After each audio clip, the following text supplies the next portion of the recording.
Hello, so good afternoon once again. I remain your favorite Lego scholar, and today we're going to be discussing on a core principle in international space law, which is instrumental to the understanding of space law activities. And that principle is the non-appropriation principle.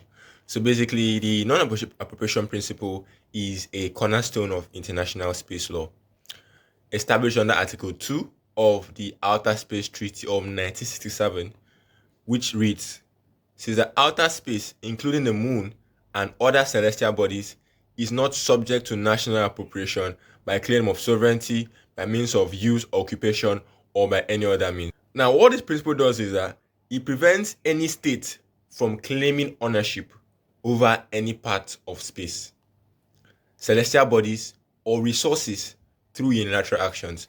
Now, this treaty or this rule became very instrumental after the Cold War, where countries like the USSR and United States started launching into space.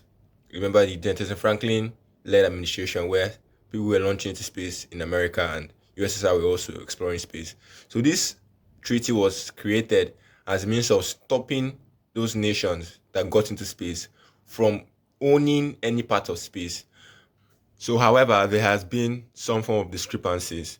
For instance, the Moon Agreement of 1969, which came in as some form of a conflation to the Outer Space Treaty, clearly states that outer space should be used for the benefit of mankind, right? So, this goes to show that countries agree that, okay, there should be the use of space, but in no way should space be loaned out or given out to any particular country. Now, there have been several schools of thought that have developed, rather, there have been two schools of thought that have developed as a result of the excessive use of space. And they are the restrictive school of thought and the permissive. The restrictive school of thought believes that space activities should be restricted as the name implies. And as a result, no portion of space should be given out or should be used by any particular country. Also, it inhibits the extraction of resources from space to be used by a particular country as samples. Now, the second one is the permissive. This one allows the non-exclusive for information, non-exclusive use of space, not exclusive, non-exclusive use of space by countries. And it allows them to extract samples, resources from space, and then use it as samples in their countries on Earth.